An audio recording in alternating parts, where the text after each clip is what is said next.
Education ground চ্যানেলে সকলকে জানাই স্বাগত। আশা করি সকলে ভালো আছো। আমি তোমাদের সঙ্গে সৌরভ।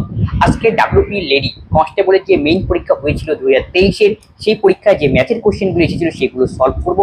আমরা এর আগে একাধিক ক্লাস দিয়েছি ডাব্লিউবি কনস্টেবলের ওপর, এবং এছাড়াও ডাব্লিউবি এসএসসি যে ক্লার্কশিপ এবং দ্য গ্রুপ ডি যে পরীক্ষা হচ্ছে সামনে, তারও আমাদের ক্লাস দেওয়া হয়েছে, সেগুলো প্লেটে দেওয়া রয়েছে, সেগুলো দেখতে পারো। আশা করি সেই ক্লাসগুলি তোমাদের আসন্ন পরীক্ষার জন্য হেল্পফুল হবে।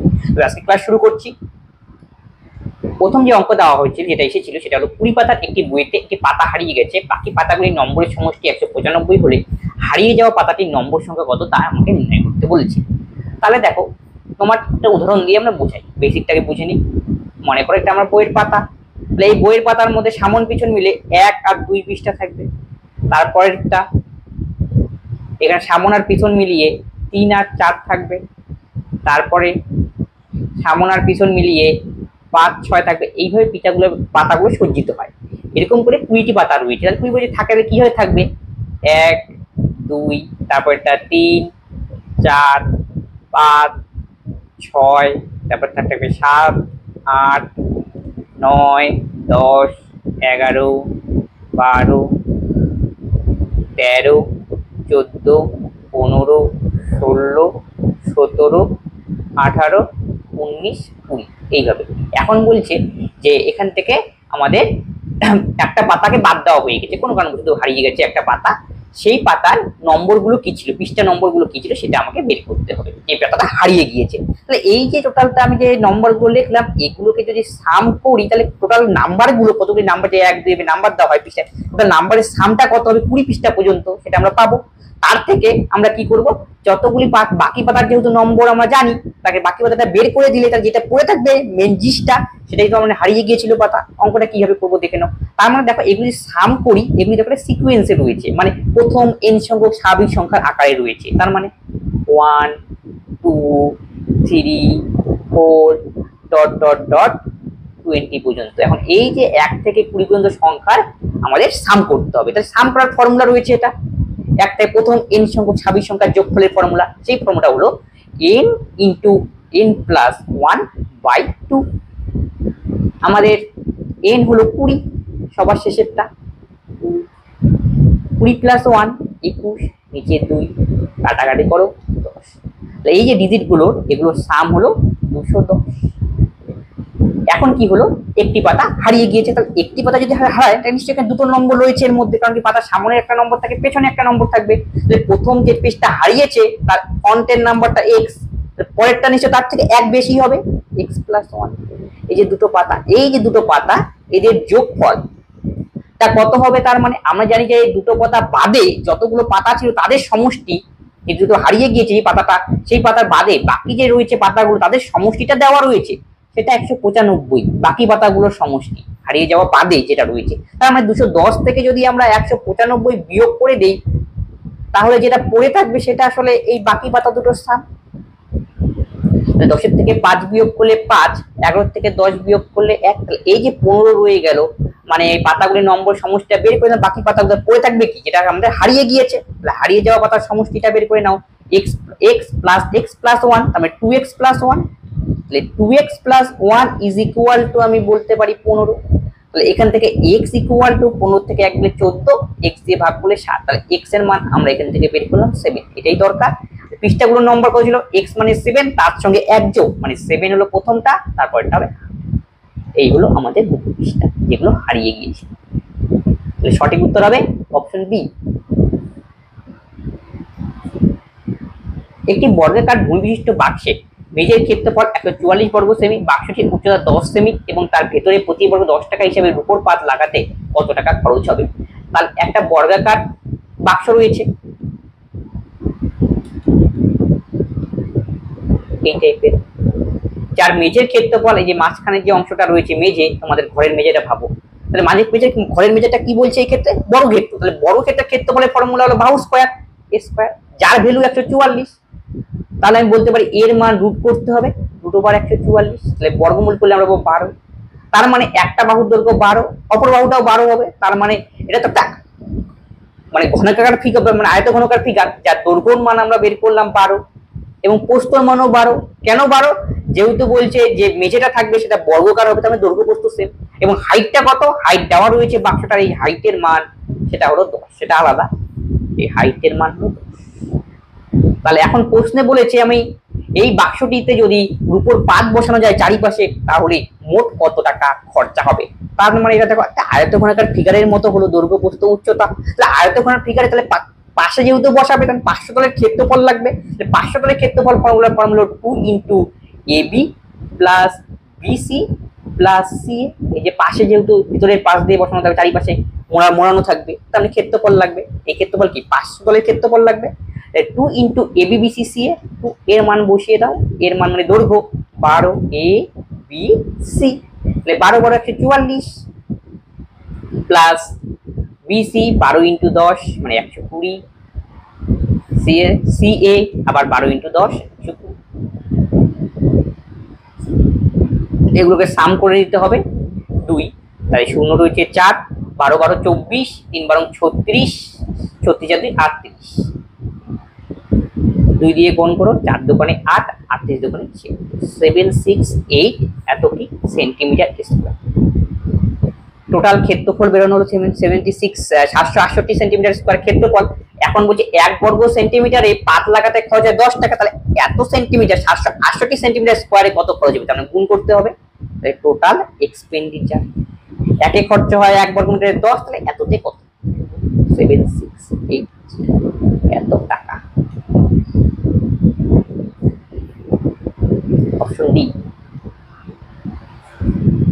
এবিসি একটি বৃত্তাকার পথ বরাবর একইভাবে যাত্রা শুরু করে। এবিসি যথাক্রমে 252 second, A B 308 second, C 198 সেকেন্ডে এক পাক তারা যদি একই স্থান থেকে যাত্রা শুরু করে তাহলে কখন আবার মিলে যাবে। তার মানে এদের এলসিএম করতে হবে, টাইপের অঙ্ক দিলে এলসিএম। তাহলে এর সময় নেয় 252 সেকেন্ড, আর পরের জন্য 308, আর শেষের জন্য 198।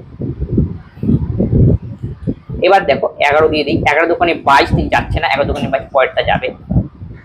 11 দোকানে 22, 30 থেকে 22 গেলে 8 88, 8 11 88, 11 কে 11, 19 থেকে 11 কে 11, 8 8 11 88, 5 2 7 2 9, 8 কে 9 9 দিয়ে যাচ্ছে, 9 দোকানে 18, 7 72, 8 9 72, 28, 9 দোকানে 18, 7 দিয়ে দাও, 4 7 28, 4 7 28, 2 দিয়ে দিলে 2 দোকানে 4, 2 দোকানে 4 1, আবার 2 দিয়ে যাবে 1 1 1, সবগুলোকে আমাকে গুণ করতে হবে। তাহলে গুণ করো, 9 11 99, 99 কে আমাকে 7 দিয়ে গুণ করতে হবে, 99 ইন্টু 7, তাহলে 7 নং 63 3, হাতে হলো 6, 7 নং 63 আর 6 69, 693, এতটুকুর গুণ আমাদের হয়ে গেল। তারপরে 2 দোকানে 4 ইন্টু 4, 3 4 12 2, 4 নং 36, 36 একে 37, 4 6 24 আর 3 27, তার মানে টোটাল এত সেকেন্ড। পর তারা কিভাবে মিলিত হবে, কিন্তু আমাকে মিনিট আর সেকেন্ডে আনতে বলছে, তাকে কনভার্ট করে নিতে হবে। তার মানে 2772 সেকেন্ডকে আমাকে মিনিট আর সেকেন্ডে কনভার্ট করে আনতে হবে। তার মানে কি সেকেন্ড থেকে যদি আমরা মিনিটে আনি, 7 দিয়ে ভাগ করবো আমরা, 2772 7 দিয়ে ভাগ করো, 4 দিয়ে দাও, 4 6 24, 240, 7 7 6 6 দিয়ে 360 বেশি হয়ে যায়, 7 থেকে 4 গেলে 3 72, 6 দিয়ে দিলে 6 6 36 360, আর এখানে থাকবে 12। তার মানে এখানে সেকেন্ড ছিল, তাহলে 12 সেকেন্ড আর 46 মিনিট। সঠিক উত্তর হবে আমাদের 46 মিনিট 12 সেকেন্ড। এক ব্যক্তি 2 বছরে 8% চক্রবৃদ্ধি সুদে এত টাকা সুদ পান, তবে তার মূলধনের পরিমাণ নির্ণয় করো। পি আমাকে নির্ণয় করতে বলছে কম্পাউন্ড ইন্টারেস্টের ক্ষেত্রে। তাহলে দেখো 8% চক্রবৃদ্ধি সুদ, তাহলে 8% কে যদি আমরা ফ্র্যাকশনে লিখি তাহলে 8/100, তার মানে 4 দোকানে 8, 4 25 100, 25/2। তাহলে এখান থেকে আমরা বলতে পারি প্রিন্সিপাল মানে নিচেরটা, পরে যেটা থাকে সেটা হলো প্রিন্সিপাল, আর উপরেরটা ইন্টারেস্ট। ইন্টারেস্ট যদি 2 হয় তাহলে প্রিন্সিপালের সাথে আমরা যদি ইন্টারেস্টটা যোগ করি, 25 সঙ্গে 2 যোগ করলে আমাদের অ্যামাউন্ট বাড়াবে, তাহলে অ্যামাউন্টের মান আমাদের 25 আর 2 27। কিসের অঙ্ক? চক্রবৃদ্ধি সুদের অঙ্ক। কত বছরের কেস? 2 বছরের কেস। তখন আমাকে স্কোয়ার করে নিতে হবে, 25 স্কোয়ার 625, 27 স্কোয়ার 729। এই যে এটা হলো আমাদের অ্যামাউন্ট 729 আর প্রিন্সিপাল 625। তাহলে আমাদের তো ইন্টারেস্টের মান জানা রয়েছে, প্রিন্সিপাল বের করতে ইন্টারেস্ট, তার মানে আমরা 729 থেকে 625 বিয়োগ করবো অ্যামাউন্ট থেকে প্রিন্সিপাল, তাহলে ইন্টারেস্ট 9 থেকে 5 বিয়োগ করলে 4, 2 মিলে গেলে 0, 104 হলো আমাদের ইন্টারেস্ট। কিন্তু আমরা যে 104 ইন্টারেস্ট পেলাম এটা ফ্র্যাকশন আকারে বা পার্সেন্টেজ নেই, এটা কি অরিজিনাল ভ্যালু না, ধরা হিসেবে পেলাম আমরা 104 ইন্টারেস্ট। এই যে ধরা হিসেবে আমরা 104 ইন্টারেস্ট পেলাম কম্পাউন্ড ইন্টারেস্ট, যার মান দেওয়া রয়েছে 83.2, তাহলে আমি এখন বলতে পারি 104 এর ভ্যালু 83.2। একের ভ্যালু আমরা বের করব 83.2 ডিভাইডেড বাই 104। আমাকে বের করতে বলি প্রিন্সিপাল কত, প্রিন্সিপাল মানে 625 এর মান। তাহলে এই দশমিকটা ওঠালে এখানে একটা শূন্য বসবে। এখন কাটাকাটি করো, 5 দিয়ে যদি কাটাকাটি করি, 5 বরং 60, 2 25, 5 5 25, 5 দোকানে 10, আর 4টা 32, 8 8 দিয়ে একবারে কাটাকাটি, 2 দিয়ে যদি কাটো 8 কে 4 আসবে, 4 কে 125 দিয়ে গুণ করলে 4 5 20, 0, 4 28 যদি 50, 500 হবে আমাদের প্রিন্সিপালের।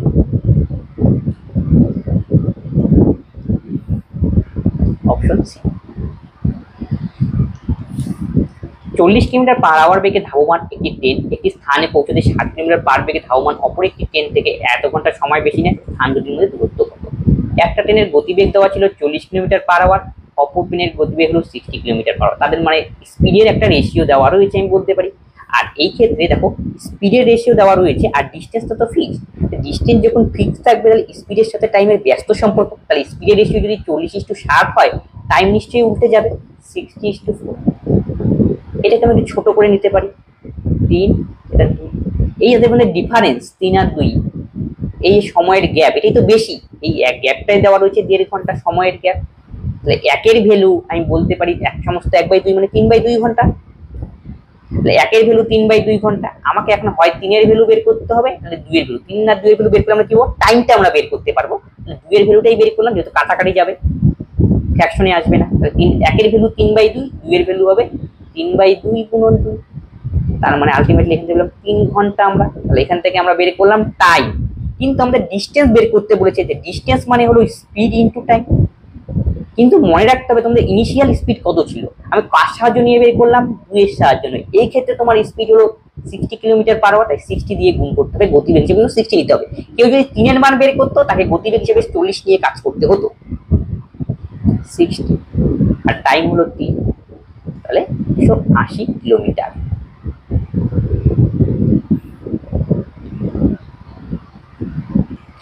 স্রোতের প্রতিকূলে একটা নৌকা 45 মিনিটে 12 কিমি যায়, স্থির জলে নৌকার গতিবেগ 30 কিলোমিটার পার আওয়ার হলে নদীর স্রোতের গতিবেগ কত তা নির্ণয় করতে বলেছে। তাহলে এখানে দেখো একটি নৌকা 45 মিনিটে 42 কিমি যায়, তার মানে কিন্তু বোটের স্পিড বের করতে পারবো। তাহলে বোটের স্পিড হবে ডিস্টেন্স বাই গতিবেগ, তাহলে 45 কে আমরা 60 দিয়ে ভাগ করলে আমাদের ঘন্টায় আসবে, তার মানে এখন এককটা কিন্তু আমাদের কিলোমিটার পার আওয়ারে। 3 15 45, 4 15 60, তাহলে 12 গুণন 4/3, তার মানে 3/4 4/3, ঠিক আছে। 3 4 12, 4 4 16 কিলোমিটার পার আওয়ার হলো বোটের স্পিড। আবার নৌকা বোটের একটি স্থির জলে নৌকার গতিবেগ প্রতিকূলে, সরি একটুখানি ভুল হয়ে গিয়েছে, 45 কিলোমিটার 12 কিলোমিটার প্রতিকূলে, তার মানে আপস্ট্রিম, এটা একটু ঠিক করে নাও, প্রতিকূলে গতিবেগ। আর বোটের গতিবেগ দেওয়া রয়েছে 30 কিলোমিটার পার আওয়ার।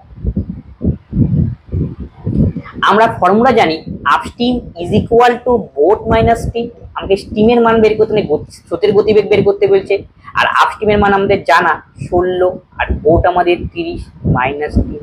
স্টিমটা ওই পাশে যাবে এস, 30 এর থেকে 16 বিয়োগ করলে 14 কিলোমিটার পার আওয়ার। একটি ভাগকে ভাগফল ভাগশেষের 5 গুণ, ভাজক ভাগশেষের 9 গুণ, ভাজক যদি 135, ভাজ্য কত? তাহলে ভাজকের মান দেওয়া রয়েছে 135। আবার কন্ডিশনে বলছে ভাজক ভাগশেষের 9 গুণ, তাহলে এখান থেকে আমরা ভাগশেষটা বের করতে পারবো।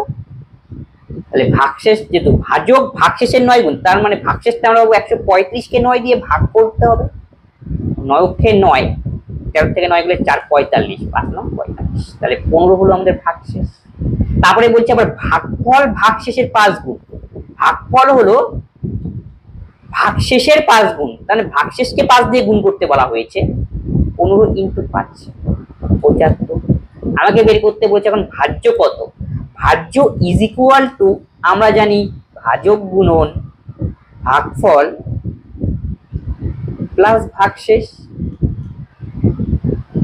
এখানে ভাজকের মান আমাদের 135, ভাগফল আমাদের 75 আর ভাগশেষের মান আমাদের 15।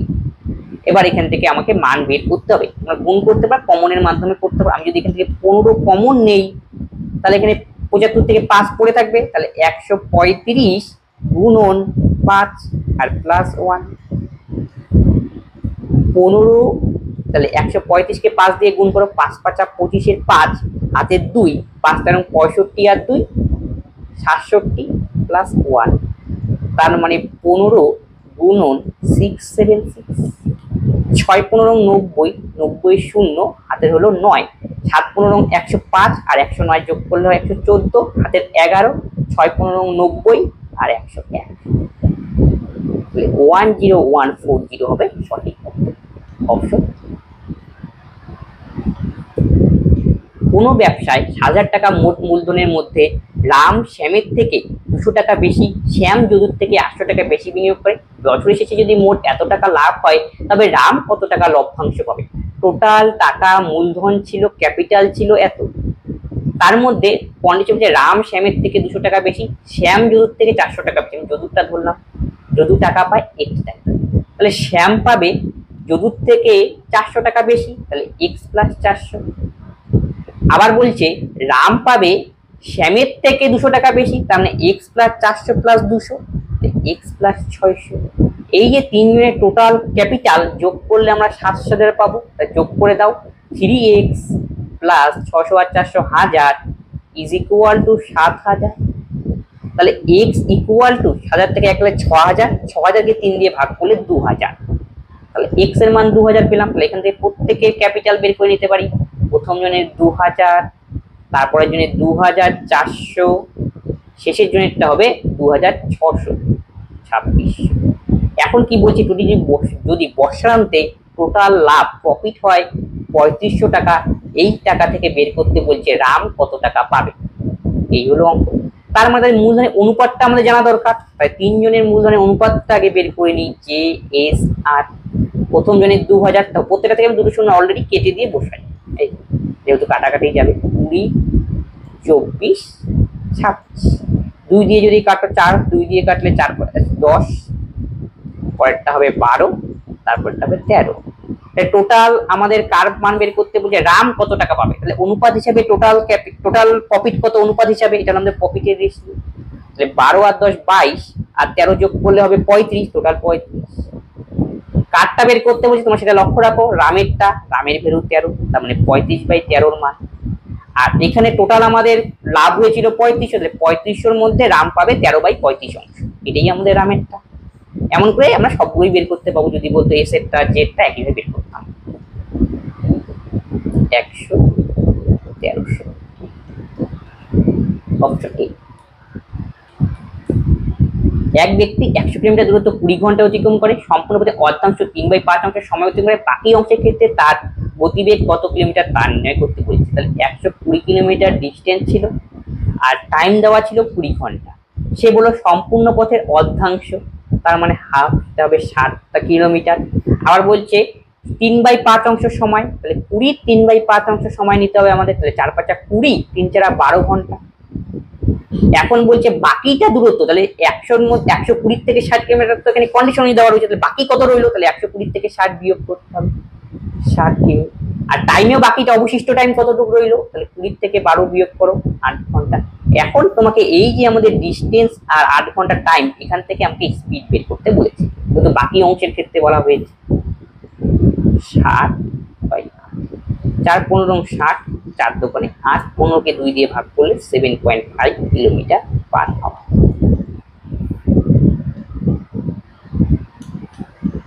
চৌবাচ্চা একটি ছিদ্র, পূর্ণ চৌবাচ্চা 8 মিনিটে খালি করে, একটি নল প্রতি মিনিটে 5 লিটার জল চৌবাচ্চায় প্রবেশ করে, চৌবাচ্চাটি সম্পূর্ণ পদ্ধতিতে 24 মিনিট সময় লাগে, চৌবাচ্চার ক্ষেত্রে কত লিটার জল ধরে, ক্যাপাসিটি কত সেটা বের করতে হয়েছে। আমি ধরলাম টোটাল ক্যাপাসিটি চৌবাচ্চার হলো x, এত লিটার। তাহলে চৌবাচ্চাটি পূর্ণ চৌবাচ্চা ছিদ্র দিয়ে পূর্ণ চৌবাচ্চা 8 মিনিটে খালি হয়, তাহলে 8 মিনিটে খালি হয়, তাই আমি বলতে পারি ওই এক্স যত ভর্তি ছিল ক্যাপাসিটি 8 লিটার, খালি হওয়ার জন্য এখানে মাইনাস চিহ্ন দিলাম। তাহলে 1 মিনিটে খালি হবে x/8 লিটার। তারপরে খালি হলো, আবার কি বলছে অপোজিট নল দিয়ে প্রতি মিনিটে, এটা মিনিটে কিন্তু 1 মিনিটে খালি হয়। আবার 1 মিনিটে পূর্ণ হয় হলো 5 লিটার, পূর্ণর জন্য প্লাস চিহ্ন দিলাম। এখন আলটিমেটলি 1 মিনিটে ভর্তি হয় কতটুকু, এটা পূর্ণ করার গতিবেগ, যেহেতু ট্যাঙ্কটি আলটিমেট পূর্ণ হয়েছে তাই আসলে তাহলে গতিবেগ যেটা ভর্তি করে তার পাওয়ারটা বেশি, তার মানে আলটিমেটলি 1 মিনিটে ভর্তি হবে 5 - x/8 এত লিটার 1 মিনিটে। কিন্তু 24 মিনিটে সম্পূর্ণটা ভর্তি হলে 1 মিনিটে যদি এত লিটার ভর্তি হয় 24 মিনিটে কত হবে, 24 দিয়ে গুণ। তাহলে এই যে ভর্তিটা হলো এটা আসলে কি ভর্তি হলো, ট্যাঙ্কটা ভর্তি হলো, আর ট্যাঙ্কের ক্যাপাসিটি কত x লিটার। তাহলে গুণ করে দাও, 5 × 24 = 120 minus 3 × 8 = 24 3x is equal two x, 3x এই পাশে গেলে 3x equal to 4x is equal two 120, x equal to হবে 30, অপশন সি। 12 জনের একটি অভিযাত্রী দল 24 এবং 26 বছরের বয়সী দুজন মহিলার পরিবর্তে দুজন পুরুষ এলে সকলের গড় বয়স দুটো বৃদ্ধি পায়, দুজন লোকের গড় বয়স কত। তাহলে 12 জনের এভারেজ ছিল আমি ধরলাম x, তাহলে 12x, দুজন চলে যাবে তাহলে এই জন্য যোগফল করে দেব, 6 × 4 = 10, 2 × 4 = 5, তার জায়গায় দুজন পুরুষ আসবে। আচ্ছা দুজন পুরুষ, তাহলে m1 আর m2 আসলো, তার জায়গায় দুজন পুরুষ আসলে পরে এখন ওভারঅল তো 12 জনই রয়ে গিয়েছে, দুজন গিয়েছে দুজন এসেছে, ওভারঅল তাদের এভারেজটা 2 বাড়লো। এই হলো অঙ্ক।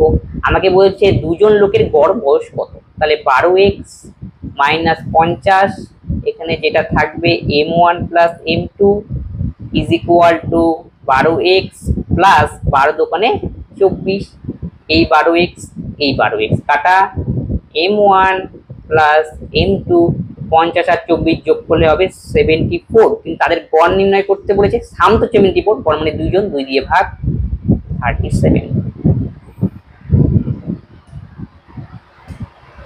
পরটাতে বীজগণিত অঙ্ক দেওয়া রয়েছে x + y + z = 9, এটা দুইটার স্কয়ারের যোগফল এত, এর মান নিন। এর কি ফর্মুলা রয়েছে একটা, সেই ফর্মুলা জানতে হবে।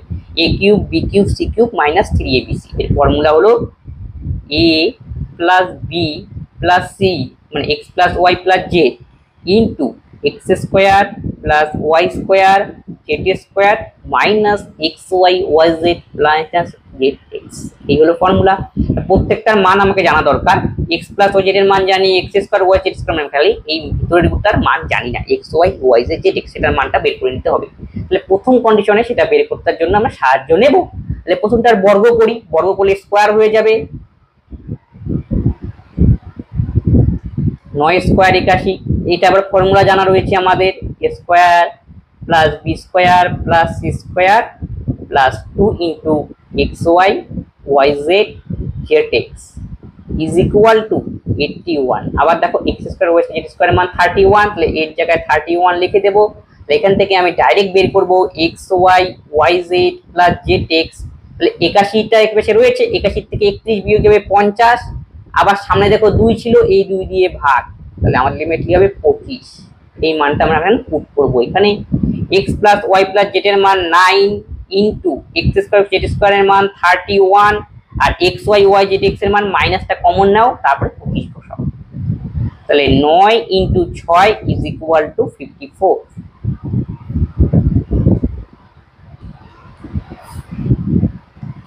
এক ব্যক্তি কোনো ব্যাংকে 8% হারে 4 বছরে যদি ভিন্ন মূলধন রেখেছে, যে মেয়াদের শেষে যদি সুদের পার্থক্য এত হয় তাহলে মূলধনের পার্থক্য কত।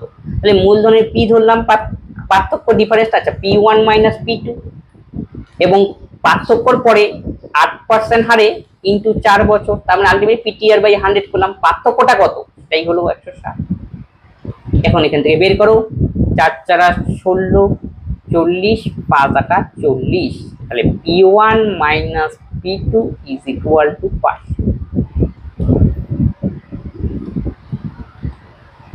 দুটি ক্রমিক অখণ্ড সংখ্যার বর্গের পার্থক্য 37, বৃহত্তম সংখ্যাটি কত।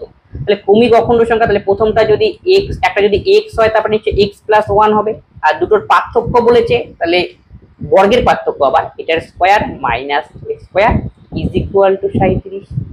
এবার দেখো এটা ফর্মুলায় গিয়েছে, একটা a স্কয়ার মাইনাস b স্কয়ারের ফর্মুলা। আমরা বলতে পারি a plus b into a minus b। a plus b করলে 2x plus 1, a minus b করলে x x আউট, খালি 1 পড়ে থাকবে, ইজ ইকুয়াল টু 37। তাহলে 2x is equal two 36, x equal to 18। তাহলে একটা সংখ্যা আমরা বলবো 18, আরেকটা বলবো 19, কিন্তু যে বড়টা কত? 19।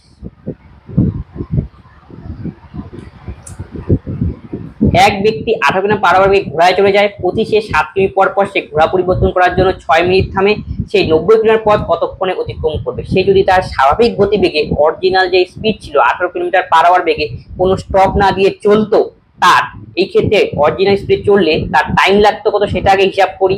তার ডিস্টেন্স হলো 90 আর গতিবেগ হলো 18, কাটাকাটি করো, 5 ঘন্টা টাইম লাগতো। কিন্তু 5 ঘন্টা তো লাগবে না, এই ক্ষেত্রে আরো বেশি লাগবে, কেন সে মাঝখানে স্টপেজ দিয়েছে, সে প্রতি 7 কিমি পর পর ঘোড়া পরিবর্তন করেছে, ঘোড়া চেঞ্জ করে করে গিয়েছে। তাহলে আলটিমেট সে যাত্রা করেছিল 90 কিলোমিটার। তাহলে 90 কিলোমিটারের মধ্যে সে যাত্রা করে আর 7 কিলোমিটার পর পর ঘোড়া পরিবর্তন করেছে, আলটিমেটলি ঘোড়া কতবার পরিবর্তন করেছে সেটা আগে বের করে নিই।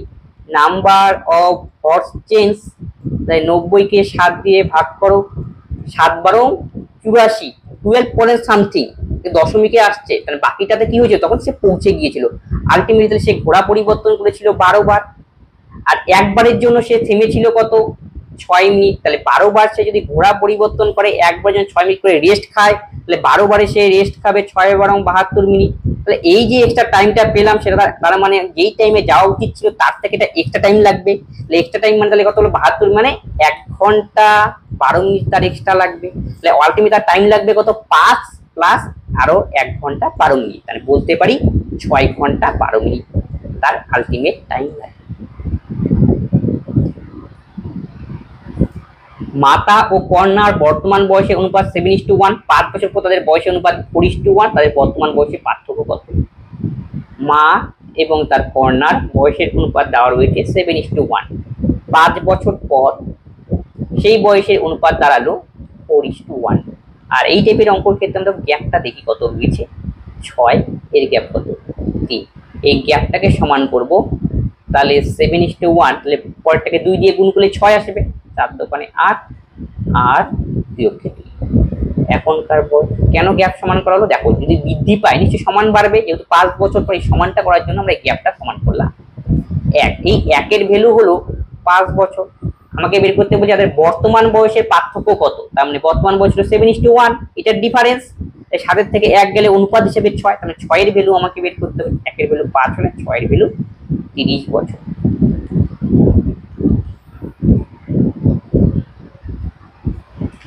একটি আয়তক্ষেত্রের পরিসীমা 160 মিটার, দৈর্ঘ্য 10 মিটার কমলে প্রস্থ 10 মিটার বাড়লে এটি একটি বর্গক্ষেত্রে পরিণত হয়। তাহলে আয়তক্ষেত্রের ক্ষেত্রফল কত বর্গ মিটার?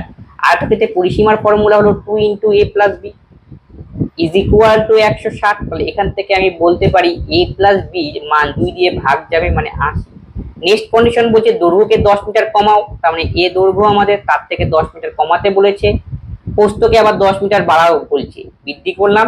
আর বৃদ্ধি করে সেটা একটা বড় ক্ষেত্রে পরিণত হয়। বড় ক্ষেত্র মানে কি? যার 4টা বাহু সমান, তার মানে এই বাহুগুলো সমান হয়ে যাবে, এই হলো কন্ডিশন। এই জন্য সমান সমান চিহ্ন দিলাম, যেহেতু বড় ক্ষেত্রে পরিণত হবে কমানো বাড়ানোর পরে। তাহলে এখান থেকে বলতে পারি a - b is equal two 10 10 যোগ করলে 20। তাহলে a + b এর মান আমরা জানা 80 আর a - b এর মান 20। তাহলে এখান থেকে a b এর মান আমরা বের করতে পাবো। তাহলে এর মান হবে, দেখো যোগ আর বিয়োগ আকারে থাকলে পরে এর মান বের করার সময় আমি এর সামনে প্লাস চিহ্ন, এর সামনে প্লাস চিহ্ন, এর মান হবে দুটো যোগ করে 2 দিয়ে ভাগ। তাহলে 80 আর 20 যোগ করলে 100, তাকে 2 দিয়ে ভাগ করো 50। তাহলে এর মান 50 গেলে b এর মান তো ইজিলি বের করতে পারবে তোমরা। দেখো 50 এর সঙ্গে যদি আমরা 30 বসাই, যোগ করলে 80, 80 থেকে 50 বিয়োগ করে দাও 30, কোনো অসুবিধা নেই। এখন বলছে ক্ষেত্রফল বের করতে। ক্ষেত্রফল মানে দৈর্ঘ্য গুণন প্রস্থ। আয়তক্ষেত্রের ক্ষেত্রফলের ফর্মুলা 50 × 30।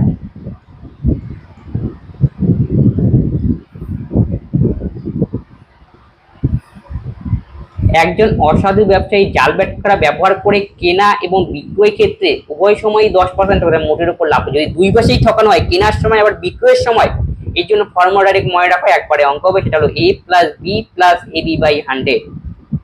তাহলে এর মান 10, b এর মানও 10, 10 10 + 10 × 10 / 100। 1, তাহলে 20 আর 1 21%।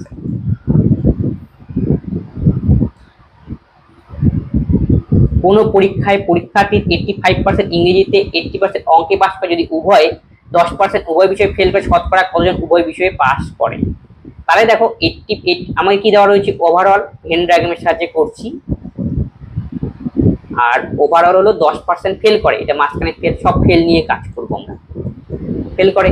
আর 80% যদি ইংরেজিতে পাস করে, টোটাল ক্যান্ডিডেট আমরা 100 ধরলাম, তার মধ্যে 85% ইংরেজিতে পাস করে ফেল করবে কত, তাহলে 100 থেকে 85 বিয়োগ করবো 15%, এটা ইংলিশের জন্য।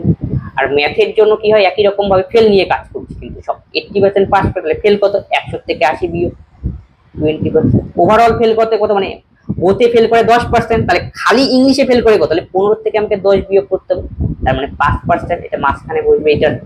তারপরে উভয় ফেল করে 10% আর ওভারঅল ম্যাথে ফেল করে 20, তাহলে শুধু ম্যাথে ফেল করে কত, 20 থেকে 10% বিয়োগ 10। আলটিমেট ওভারঅল ফেল কত করলো 10, এখানে উভয়ে 10, এই যে 5, 10 10 20 আর 5 কত 25% ওভারঅল ফেল। আমাকে বের করতে হবে যে উভয় বিষয়ে পাস করে কত, উভয় বিষয়ে পাস, তাহলে 100 থেকে 25 বিয়োগ কত, ওভারঅল ফেল। এটা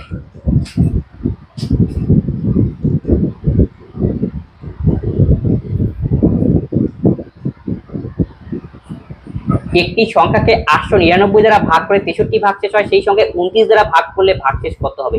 কোন একটা সংখ্যাকে যদি 899 দ্বারা ভাগ করা হয় তবে ভাগশেষ 63 হয়, তবে সেই সংখ্যাটিকে যদি 29 দ্বারা ভাগ করা হয় তবে ভাগশেষ কত আসবে? আর এই টাইপে যদি অঙ্ক দেওয়া থাকে, তোমরা প্রথম ক্ষেত্রে ভাগশেষ কত ছিল 63, তাকে মাঝখানে রাখো, আর পরের ক্ষেত্রে কত দিয়ে ভাগ করতে বলা হয়েছিল 29, সেটা দিয়ে ভাগ দাও। 29 দোকানে 58, যেটা অবশিষ্ট আসবে সেটাই হবে অ্যান্সার 5।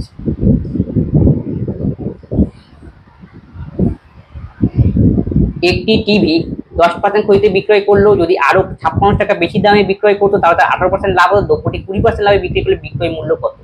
তাহলে এই ক্ষেত্রে আমাদের প্রথমে ক্রয় মূল্য জানা দরকার। ক্রয় মূল্য যদি জানি, সেখান থেকে 20% যদি এখান থেকে লাভ দেই, তাহলে বিক্রয় মূল্য পাবো। তাহলে ফার্স্ট কাজ আমাদের হলো ক্রয় মূল্যটা বের করে নেওয়া। তাহলে দেখো 10% ক্ষতি, আবার বলছে 18% লাভ, এই ক্ষেত্রে তার ওভারঅল বেশি কতটা হয়, 5600 টাকা বেশি। তাহলে আলটিমেট তার কত, এই গ্যাপটা কত সেটা আমাকে বুঝতে হবে। 10 কমানো হলো 8 বাড়ানো হলো, এইভাবে ভাবো। তাহলে আলটিমেটলি কত বেশি হলো ওভারঅল, দুটো মিলে প্লাস আর মাইনাস, তাহলে 28 28, তাহলে এই যে 28% গ্যাপ, সেটার ভ্যালু হলো 5600। যখন সোজা কথা, যখন কোনো অঙ্কের তুমি দেখবি এত পার্সেন্ট ক্ষতি এত পার্সেন্ট লাভ, তাহলে এত টাকা বেশি হলো, তার মানে কি যদি একই থাকে তাহলে বিয়োগ করবো, আর বিপরীত রয়েছে তাহলে লাভের যোগ করতে হবে, বিপরীত মাইনাস প্লাস। এই যে বিপরীত বেগ করলাম, এটা 5600, আসলে 10% ক্ষতি আর 18% লাভ, আলটিমেটলি গ্যাপ কত হলো 1828, এই কেসটি এখানে হলো, এই গ্যাপটাই হলো 5600। 28% ভ্যালু 5600, তাহলে 1% ভ্যালু হলো 28 দোকানে 5600 200, তাহলে 100 মানে কি আমাদের কস্ট প্রাইস, তাহলে কস্ট প্রাইসের মানটা আগে বের করে নিই। 200 আর 00, এই কস্ট প্রাইস এত, কিন্তু আমাদের কস্ট প্রাইস তো বের করতে বলেনি, আমাকে বের করতে বিক্রয় মূল্য কত, কিন্তু 20% লাভে, তাই একটু 20% লাভ দিয়ে দাও, 120/100, এটা হলো আমাদের সেলিং প্রাইস। এখন 12 দোকানে 24,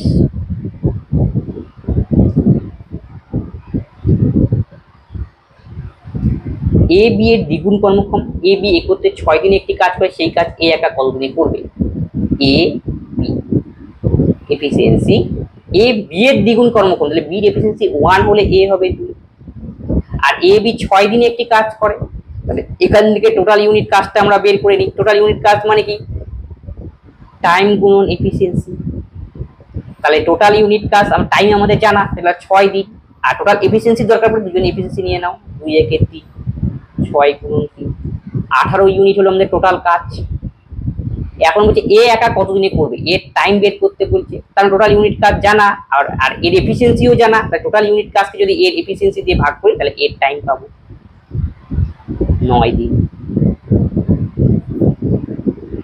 অপশন এ।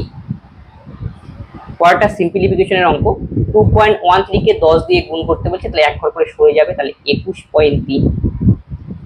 পরেরটাকে গুণ করতে বলছে 100 দিয়ে, তাহলে -3 21.3, পরেরটাকে 1000 দিয়ে গুণ করতে বলতে, সরি 1000, হ্যাঁ 3টে শূন্য সরে যাবে দশমিকের পরে, 2121.8।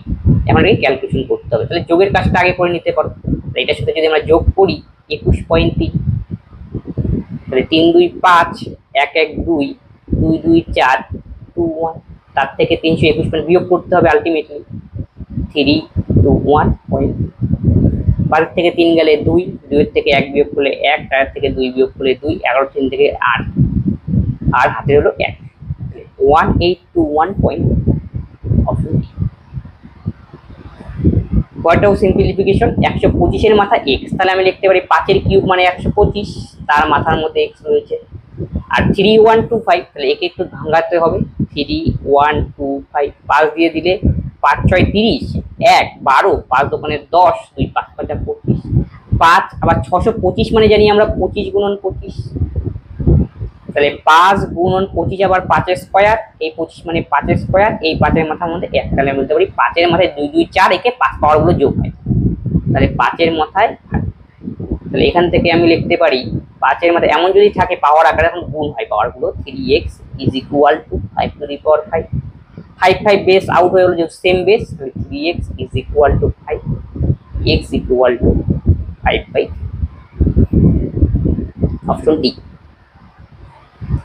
পরেরটাও সিম্পলিফিকেশন, x = y এর মান বের করতে বলেছি, 4x - 3y by 2x + 3y = 1/3, কোনাকুনি গুণ করে দাও, 3 4 12x - 9y, 2x + 3y, এই পাশে গেলে 12 থেকে 2 গেলে 10x, 9 আর 3 হলো 12y, আমাদের একটা x = y, x/y = 12/10, কাটাকাটি করলে 6/5,